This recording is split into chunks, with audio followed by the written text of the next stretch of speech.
Namun berkali-kali kita tetap memohon kepada Allah Subhanahu wa taala, mudah-mudahan unsur dan pelajaran tayamum ini tidak perlu kita amalkan, karena dalam pengamalan tayamum istilahnya tidak ada hal yang enak. Satu, mungkin karena tidak ada air. Yang kedua, mungkin karena daruratul lil marid, darurat karena sakit, kan orang nyaman. Allahumma sholli ala sayyidina Muhammad. Assalamualaikum warahmatullahi wabarakatuh. Waalaikumsalam warahmatullahi wabarakatuh. Liridaillahi ta'ala wa li syafaati rasulillah wa ila hadratin nabil mustafa sayyidina Muhammadin sallallahu alaihi wasallam wa ala alihi wa ashabihi wa aswajihi wa aladih wa jami ummatihi khususun jami man hadaru fi hadzal majlisil mubarak min hadrati al muallif hadzal kitab Safinatun Najah. Lahumul Fatihah. A'udzu billahi minasyaitonir rajim. Bismillahirrahmanirrahim. Alhamdulillahi rabbil alamin arrahmanir rahim maliki yaumiddin. Iyyaka na'budu wa iyyaka nasta'in. Ihdinas siratal mustaqim. Siratal ladzina an'amta 'alaihim ghairil maghdubi 'alaihim waladdallin. Amin. A'udzu billahi minasyaitonir rajim. Bismillahirrahmanirrahim. Alhamdulillah alladzi bi ni'matihi tatimmus sholihah. Asyhadu an la ilaha illallah wahdahu la syarikalah. Wa asyhadu anna sayyidana Muhammadan abduhu wa rasuluh la nabiyya ba'dah. Allahumma sholli wa sallim wa barik ala sayyidina Muhammad sallallahu alaihi wasallam ibnu Abdillah wa ala alihi wa ashabihi wa mawalah. Subhanaka la ilma lana illa ma 'allamtana innaka antal alimul hakim. Rabbi shrah li sadri wa yassir li amri wahlul 'uqdatam min lisani yafqahu qawli. Bismillahirrahmanirrahim. Para teman-teman sekalian, peserta kajian kitab Safinah yang pada saat ini sampai kepada faslun yang membahas tentang sebab-sebab tayamum. Faslun utawi kilah fasal. Asbabut tayamumi utawi sebabnya piro-piro tayamum iku salah satun ana telu. Tayamum perlu diketahui bahwa ini adalah salah satu hal yang bisa, salah satu solusi untuk kita bisa melaksanakan sesuatu kewajiban atau kesunatan yang kewajiban atau kesunatan tadi perlu ketergantungan dengan istilah kesucian, karena ada 3 hal yang bisa menjadikan kita bisa untuk melaksanakan sesuatu yang wajib ataupun yang sunat, dengan satu diantaranya adalah toharoh. Syarat tersebut adalah mungkin untuk menghilangkan hadas besar dengan cara mandi, untuk menghilangkan hadas kecil dengan cara berwudu.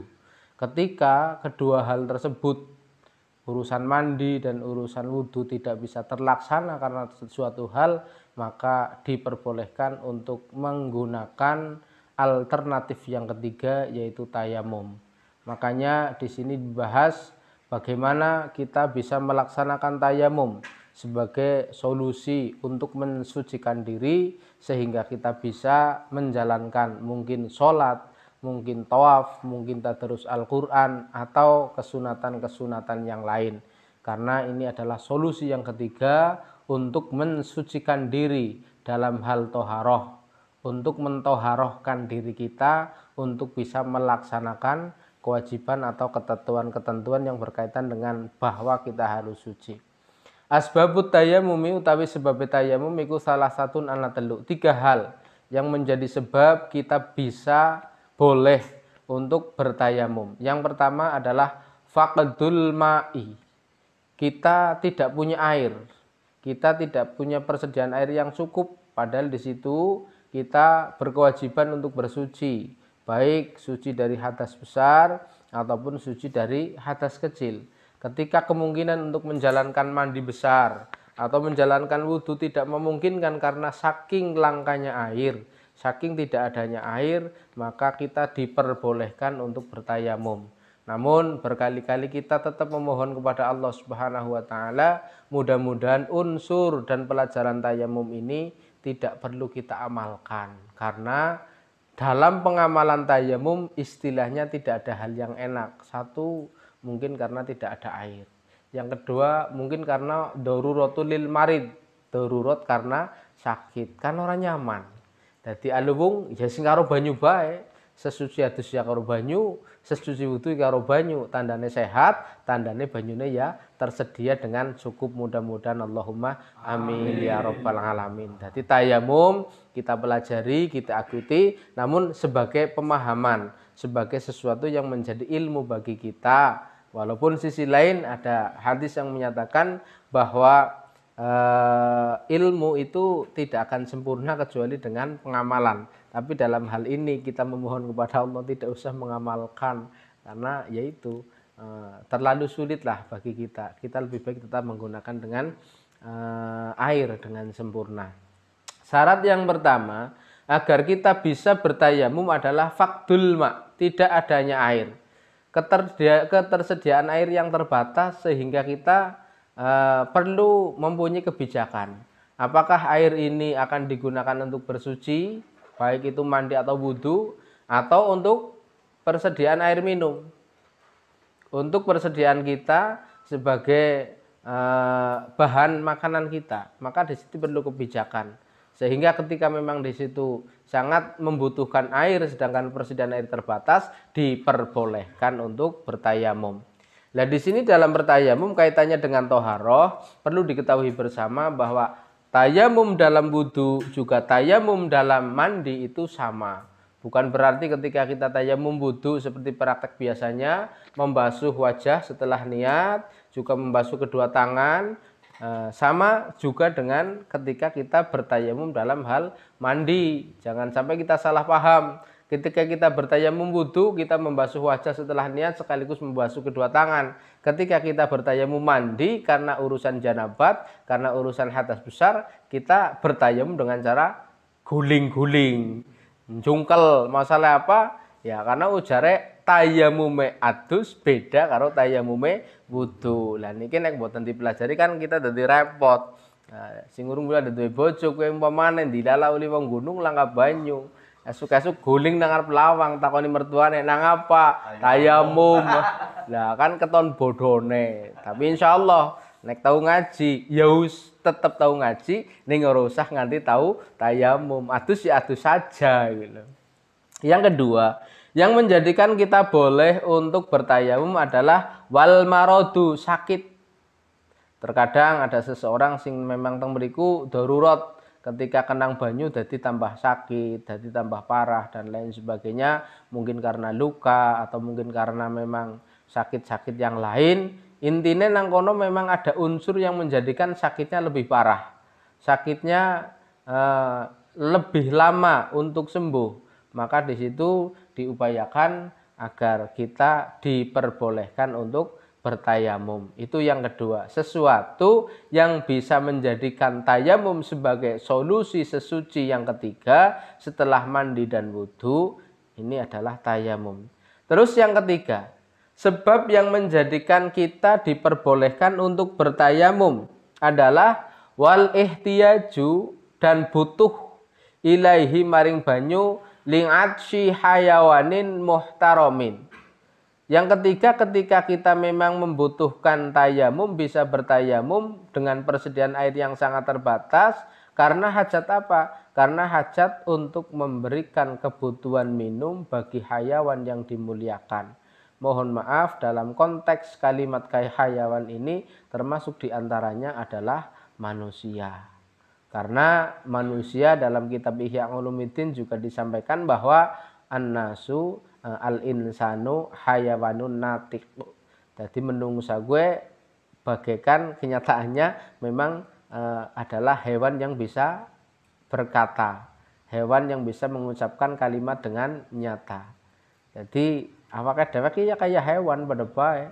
Nyatane duwe nafsu kayak hewan, mangan turu ya kayak hewan. Sing beda nek hewan ora duwe ngakal, nek menungsa duwe akal. Makanya dalam hal kaitane pandangan dalam kitab ini memang sama kita dengan hayawan yang lain. Karo wedhus, karo apa ya ada kesamaan. Nah, ada kesamaan, namun di sini ada istilah dimuliakan sebagai syarat ketiga bahwa kita bisa bertayamum. Yang pertama adalah karena demi memuliakan hayawan yang dimuliakan karena keterbatasan air. Akhirnya kita menggunakan tayamum sebagai solusi sesuci yang ketiga, dan air tersebut digunakan untuk memberikan kecukupan air kepada hayawan yang dimuliakan. Dan di sini disampaikan ada 3 hayawan yang tidak dimuliakan, tidak perlu dimuliakan. Ya Allah. Yang pertama adalah ghairul muhtarimi, tidak termasuk hayawan yang dimuliakan. Waalaikumsalam, masuk saja. Ghairul muhtarimi tidak termasuk hayawan yang dimuliakan. Ora perlu dimuliakan. Niki mugi kitab niki lho. Tapi niki kula jenengan golek praktek kudu nganggo perasaan. Jangan terlalu ke kitab-kitaben banget. Nek kok awake ke kitab-kitaben banget awake bisa bae ora wawuh karo tanggane, ora wawuh karo sedulure. Jangan terlalu apa miki? Ekstrim. Ya bener aja terlalu ekstrim golek memaham. Nek terlalu ekstrim bahaya niki. Ghairul muhtarami ora perlu dimuliakan sapa sitatun wong telu, hewan telu. Sapa sitatun hewan 6. Tarikus sholah, yang pertama adalah orang yang meninggalkan sholat. Rika cokan ora? Insyaallah ya ora tahu ngaku. Nah, masalahnya kadang-kadang manusia ya manusiawi, cokan dibahas. Senenge dadi pedagang, salate digawe gampang, apa maning dagangane laris urung salat terkadang ngakune wis. Lha iki repot ki bakul sate misale. Yang sate kena bukake menjelang asar. Ngasar lagi pasake pesenan, maghrib juga lagi kerepotan ditunggu nang pelanggan. Akhirnya ya wis ngasaran Mas. Wis maghriban Mas engko. Akhirnya bablas dilala rame terus tekan ngisya. Lah niki repot. Ketika terjadi tarikus sholah, meninggalkan sholat, tidak perlu dimuliakan, aja ditakoni, aja diwawuhi jorna bae. Repot kan? Loh niki berarti ya kulo jenengan tetap bagaimanapun manusia, bukan berarti di sini dianjurkan untuk meninggalkan sholat, tidak. Kita memuliakan orang yang meninggalkan sholat enggak juga. Tapi bagaimanapun juga manusia adalah manusia. Sing penting tidak ada unsur kesengajaan untuk meninggalkan sholat. Ketika ada unsur kesengajaan meninggalkan sholat, berarti itu sudah termasuk kategori murtad, keluar dari ajaran agama Islam. Ketika memang ada kesengajaan. Tapi karena ketika memang tidak ada unsur kesengajaan, walaupun unsurnya di situ sebagai sababiah mungkin karena urusan dunia, boleh dodol laris, baik gue dodol sate, atau dodol baskom, atau dodol apa bae lah. Oh iya, martabak martamin, lagi laris akhirnya jadi itu tetap nangkono ada sebuah, walaupun itu salah satu wamin akbaril ma'asi, fi'lus sholati ala wari waktiha, termasuk di antara maksiat yang paling besar adalah menjalankan sholat di luar waktu sholat. Jadi termasuk maksiat yang paling besar. Tapi ketika di situ memang karena suatu hal, mungkin situasi yang tidak memungkinkan, perjalanan yang sulit dan lain sebagainya, sehingga akhirnya jenengan merubah suasana, mikine dari sholat waktu-waktu akhirnya didadekaken sholat dengan jamak ataupun qashar. Ataupun mungkin karena keterpaksaan naik pesawat nang kono akhirnya kudu nglakoni sholat subuh tapi sinang ndur pesawat. Nang kono jenengan dilala pas kelalen turu ngelilir kebetulan Mas, kancane sing munggah Mas, sing ngaji Mas, Nuha. Nggih. Sing ngaji, melu ngaji. Ya sing ngene munggah ngene ngaji. Kon munggah kabeh. Ngaji, kon munggah kabeh. Apa? Iya, nang kidul. Assalamualaikum apa kepriwe?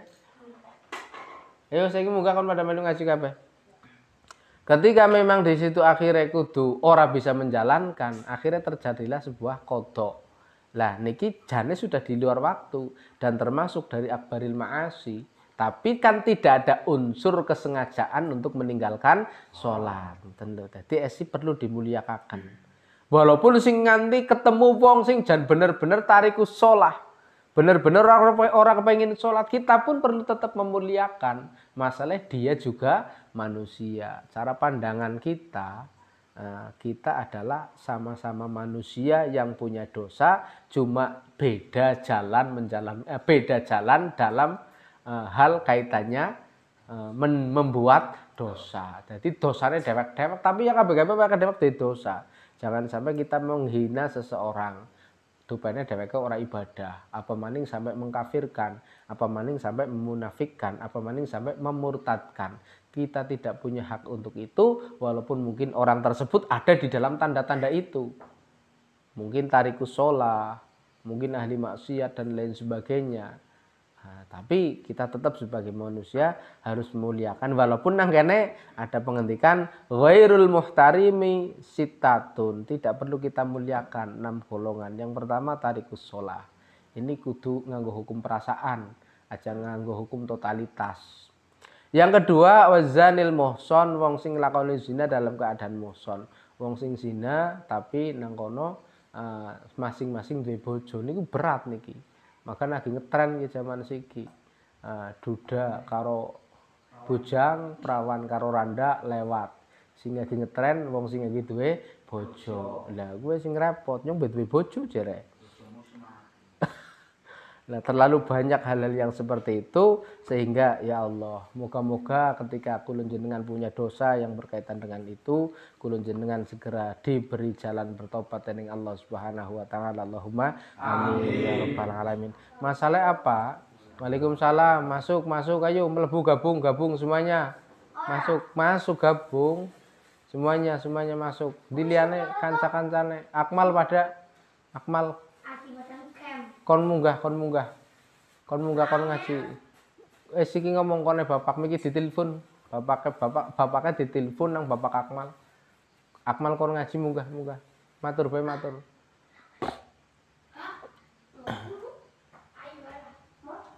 Kaitannya adalah zani, orang yang berzina. Walaupun bagaimana dia juga manusia, secara hukum ya kudu dihukum ranjam.